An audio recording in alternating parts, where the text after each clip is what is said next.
Rồi hôm nay thì mình sẽ hướng dẫn mọi người cách làm slime nhé. Ok, đầu tiên đó là một cái đồ khuấy, một cái muỗng, một lọ activator, một lọ keo trong mình làm clear slime và một lọ nước.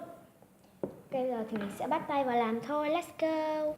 Đầu tiên là mình sẽ cho hồ vào, mình cho rồi nhé, và cho nước.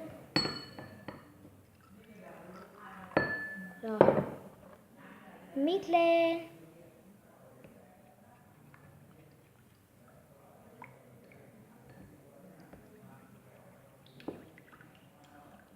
Trộn thật đều lên nha. Nhỏ activator vô. Lại mix lên tiếp.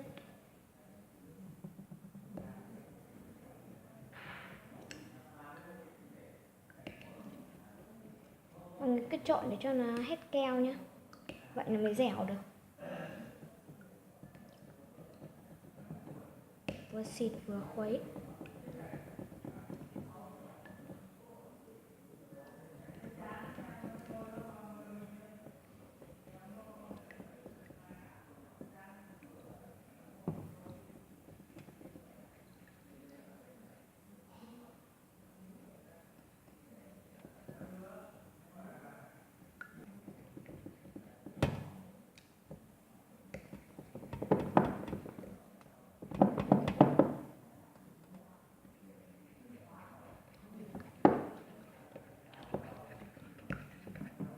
Mix thật đều lên nha. Ok, sắp thành công rồi nè.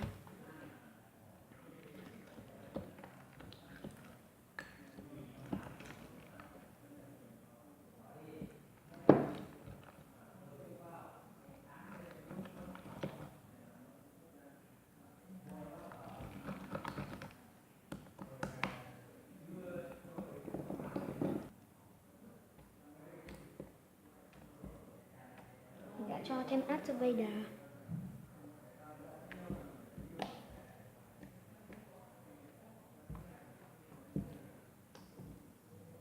Mọi người để trong phải 5-6 ngày hoặc là 1 tuần là mới trong hẳn nhé mọi người nhé.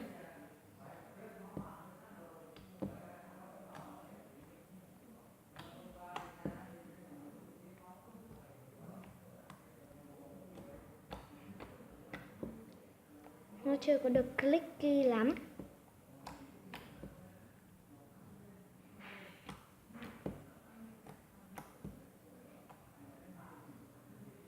Rồi ok.